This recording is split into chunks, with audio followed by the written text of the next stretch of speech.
Yang kedua katakan bersilat lidah. Bersilat lidah. Ya. Silat kata, suka bertengkar. Senang sekali dia kalau suasana sudah bertengkar dan lain-lain. Jadi dia yang lebih kuat dari diri kita. Jadi kita bisa mengurai sendiri apakah saya termasuk orang yang suka bertengkar, mencari-cari soal, ya. Itu yang perlu disingkirkan kelakuan-kelakuan demikian. Yang ketiga, fitnah. Fitnah adalah perkataan bohong. Perkataan bohong tanpa berdasarkan kebenaran. Nah, jelas fitnah itu perkataan bohong tanpa kebenaran yang disebabkan dengan maksud atau menjelekkan orang lain. Tujuannya maksudnya menjelekkan orang lain. Itu fitnah sudah pasti. Ya. Menodai nama baik dan merugikan kehormatan orang, itu fitnah namanya. Kalau itu benar, ya sudah sampaikan. Fitnah itu sebagai contohnya kalau kita contohkan dalam kehidupan sehari-hari.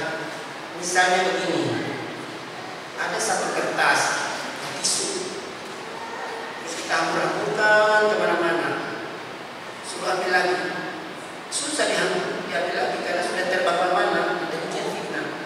Sudah pergi kemana-mana untuk memulihkannya susah, sudah sampai kemana-mana dengan mana-mana. Demikian terbang kanan, susah ambil lagi. Tisu terbang tadi ada berat, ada kertas susah. Kan jangan ya, lebih karena firman Tuhan pagi hari ini jelas sekali, singkirkan itu semua. Kata perintah, kalau kata perintah, kalimat perintah harus tidak ada pilihan.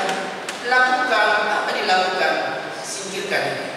Ya, jadi jelas. Yang ketiga tadi apa? Fitnah. Selanjutnya apa lagi? Cidera.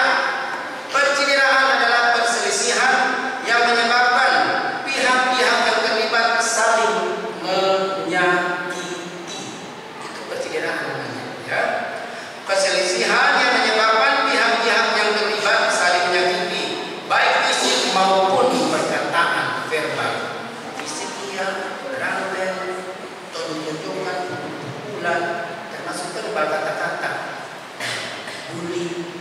Itu sering di sekolah apalagi bullying. Maka dikatakan anak-anak no bullying, tidak boleh bullying, tidak boleh.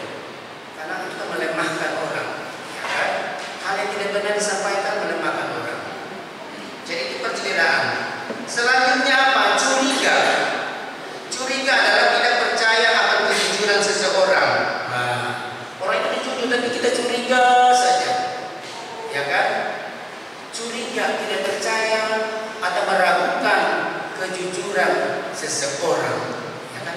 Firman Tuhan bagian jelas sekali. Firman Tuhan kenapa ini disampaikan kepada saya? Ya iyalah, kamu juga kan di sekolah banyak mengalami itu. Ya kan? Di sekolah apapun, saya di sekolah Kristen, sama saja. Tapi bagaimana kita menyikapinya? Ya.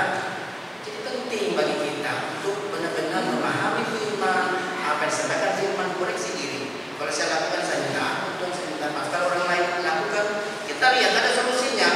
Kalau dikatakan orang lain lakukan di ayat 2b, ajarkan dan nasihatkanlah semua ini. Ajarin dia, nasihati dia. Kalau kita melakukan, kita koreksi diri, minta ampun kepada Tuhan. Kalau orang lain lakukan, firman Tuhan bilang, ajarkan dan nasihatkanlah ini semua ini. Tidak boleh ada itu semua. Ya, jadi jelas sekali, singkirkan. Kalau saya ulang lagi, kalau sampah atau apapun masih bisa didaur. Kalau karat, no, tidak ada buang. Singkirkan ini. Jangan diambil lagi, tidak penting, tidak ada gunanya. Sampai kapan karat gunanya karat ini? Ya, itu yang pertama. Jauhi semuanya itu. Jadi jelas. Nah, orang-orang yang demikian seperti di ayat 2 dan 3 tadi itu sama saya istilahkan seperti SMS. Apa itu SMS? Senang melihat orang susah, susah melihat orang senang. Nah, itu dia itu. Kalau orang susah senang banget dia. Tapi kalau orang senang, dia yang sakit hati. Tidak bisa. Kan banyak begitu. Yang di sana tenang-tenang hidupnya dia nggak bisa tidur, mikirin terus. Kenapa dia begitu ya maju? Aduh, tidak pentingnya begitu. Ya kan? Saya bisa pikir, kenapa Tuhan saya kok gemuk sekali ya? Saya ketemu Pak, anak-anak murid. Bukan Bapak. Kalau ngambil pulpen jatuh nggak bisa. Anak-anak kalau ngambil kan. Biasanya ada ya. Saya gemuk sekarang ini. Saya tidak mikirin orang-orang itu semua itu lah atau apalah. Itulah biasa kita demikian. Karena firman Tuhan bilang jangan, tidak usah ikutan yang begitu sudahlah, ya. Singkirkan, tidak usah bergaul dengan demikian, ya. Senang melihat orang susah, susah melihat orang senang. Wah, kok saya tidak demikian, ya.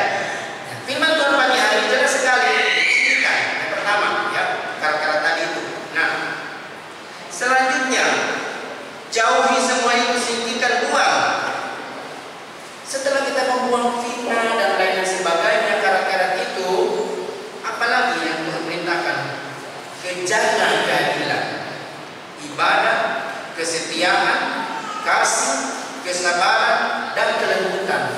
Mari kita lakukan itu semua yang baik. Beribadah, ada tugas pelayanan, lakukan, ya. Apalagi keadilan, kesetiaan terhadap firman Tuhan, terhadap keluarga, terhadap tanggung jawab, setia saja lakukan, ya. Selanjutnya apa lagi? Bertandinglah dalam pertandingan iman yang benar. Nah, ini dia yang saya katakan di awal tadi. Bertanding dalam pertandingan iman yang benar. Bangunlah dirimu setiap hari, tidak usah terpengaruh orang. Pertandingan iman, ya. Musuh kita tadi saya katakan diri kita sendiri, orang lain dalam pertandingan iman. Kalau berlomba 17-an, lomba-lomba lainnya dan lain sebagainya dengan tahun ada di depan kita nyata musuh kita lawan kita itu orang itu. Dan juara cuma satu. Kalau pertandingan iman semua punya potensi untuk juara satu. Kalau ini benar-benar dijaga sampai di ending ini. Benar. Pertandingan iman ini berlaku buat semua orang. Semua orang boleh berlomba, bertanding, semua sih bisa juara. Kita jaga kebenaran itu, bisa juara. Apa kebenarannya apa? Upahnya hidup yang kekal, surga. Itu yang Tuhan mau. Jaga iman kita ya. Jelas dikatakan di sini, dan rebutlah hidup yang kekal.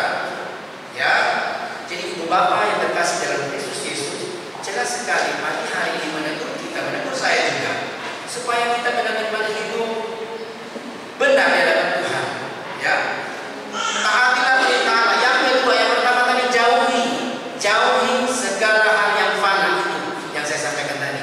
Poin pertama, jauhi, buang, singkirkan hal-hal yang fana, cekcokal, iri hati, dengki, curiga, fitnah, buang semua. Itu kata firman Tuhan di ayatnya yang ke-5. Selanjutnya hal yang kedua yang saya sampaikan di pagi hari ini adalah taatilah perintah Allah, ya, senantiasa di ayatnya yang ke-14 sampai 16. Turutilah perintah ini dengan tidak bercacat dan tidak bercela hingga pada saat Tuhan kita Yesus Kristus menyatakan dirinya, yaitu saat yang ditentukan oleh penguasa yang satu-satunya dan yang penuh bahagia, Raja di atas segala raja dan Tuhan di atas segala Tuhan. Poin yang kedua adalah taati perintah Tuhan atau taati perintah senantiasa. Ya. Sampai kapan? Sampai akhir hidup kita lakukan taati firman Tuhan. Ya. Seumur hidup, selagi kita ada di dunia ini,